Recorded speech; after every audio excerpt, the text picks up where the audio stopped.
murder. That's us. Human beings, interesting folks, murderers. Here's an interesting form of murder we come up with. Assassination. You know what's interesting about assassination? Well, not only does it change those popularity polls in a big fucking hurry, but it's also interesting to notice who it is we assassinate. Do you ever notice who it is? Stop to think of who it is we kill. It's always people who've told us to live together in harmony and try to love one another. Jesus, Gandhi, Lincoln, John Kennedy, Bobby Kennedy, Martin Luther King, Medgar Evers, Malcolm X, John Lennon. They all said, try to live together peacefully. Bam! Right in the fucking head.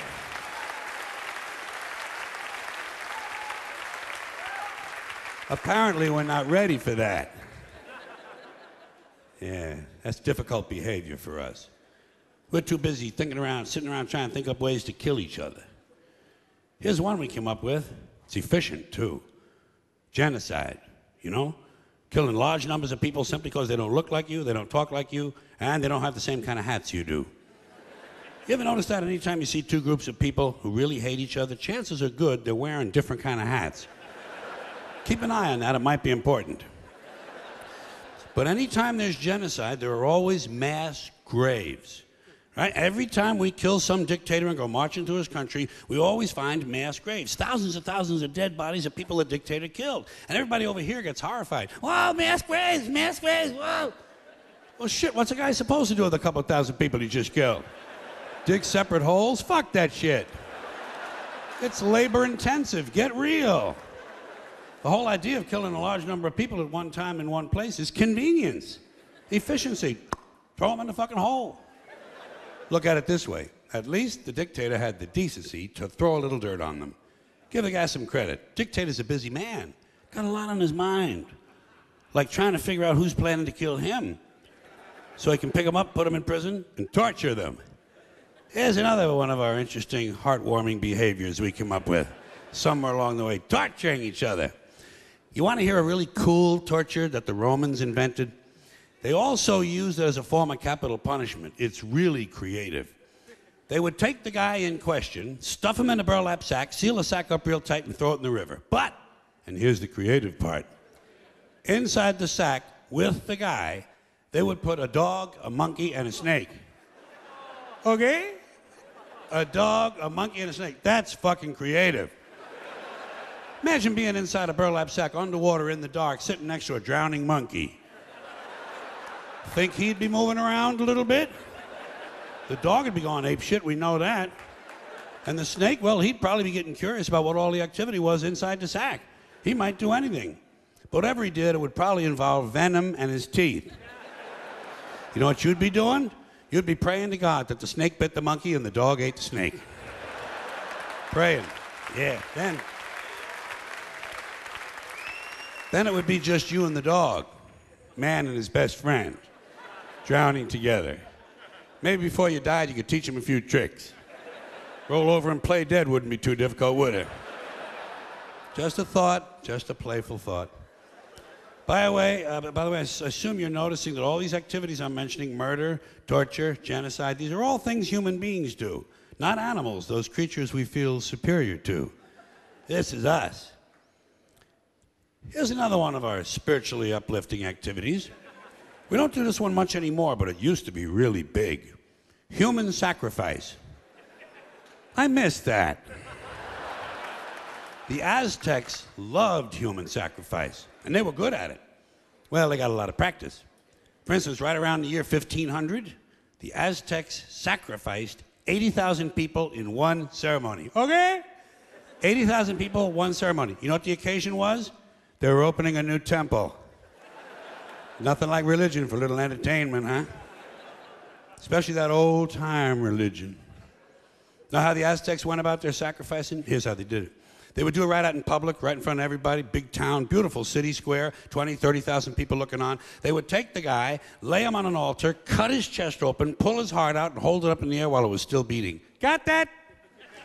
Cut his chest open, pull his heart out, and hold it up in the air while it was still beating. You know what you call that? Theater.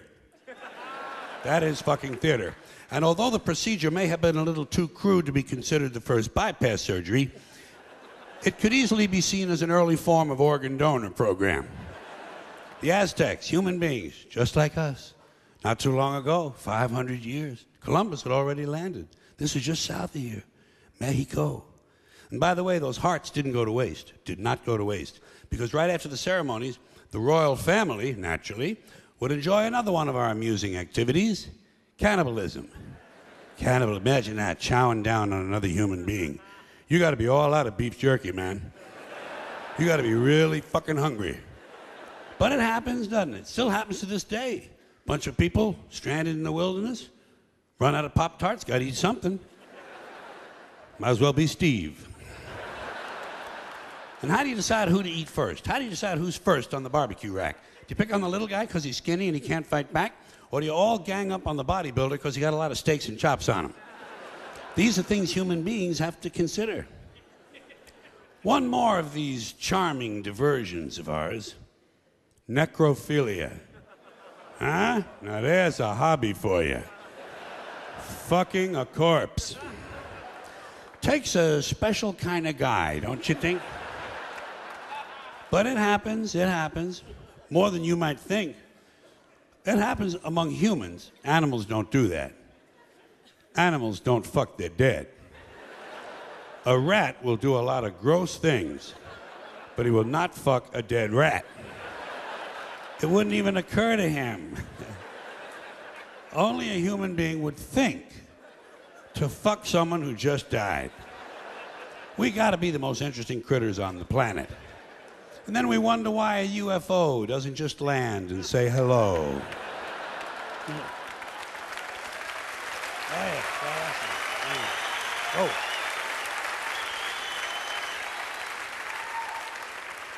You know the best thing about necrophilia? You don't have to bring flowers. Yeah, usually they're already there.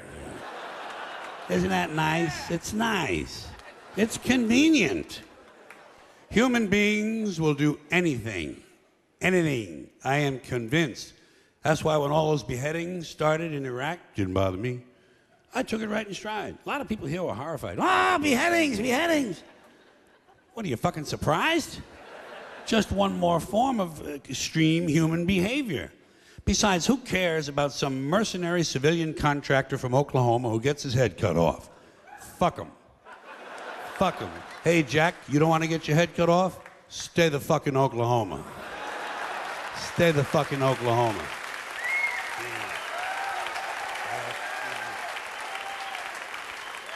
They ain't cutting off heads in Oklahoma, as far as I know. But I do know this. You strap on a gun and go strutting around some other man's country, you better be ready for some action, Jack. You better be ready for some action. People are touchy about that sort of thing. And let me ask you this while I have you good, clean Americans here. This is a moral question, not rhetorical. I'm looking for the answer. What is the moral difference between cutting off one guy's head, or 2, or 3, or 5, or 10, and dropping a big bomb on a hospital and killing a whole bunch of sick kids? Has anybody in authority given you an explanation of the difference? I have not gotten an email on this. No one will talk to me. I haven't gotten a postcard, not a fucking instant message, nothing. Now, in case you're wondering why I have a certain interest and fascination, let's call it, with torture and beheadings and all of these things I've mentioned, it's because each of these items reminds me in life, every time one of them occurs, it reminds me over and over again what beasts we human beings really are. You know, when you get right down to it, human beings are nothing more than ordinary jungle beasts, savages, no different from the Cro-Magnon people who lived 25,000 years ago in the Pleistocene forests eating grubs off of rotten logs. No different. Our DNA hasn't changed substantially in 100,000 years. We're still operating out of the lower brain, the reptilian brain, fight or flight, kill or be killed. Now, we like to think we've evolved and advanced because we can build a computer, fly an airplane, travel underwater. We can write a sonnet, paint a painting, compose an opera. But you know something? We're barely out of the jungle on this planet. Barely out of the fucking jungle. What we are is semi-civilized beasts with baseball caps and automatic weapons.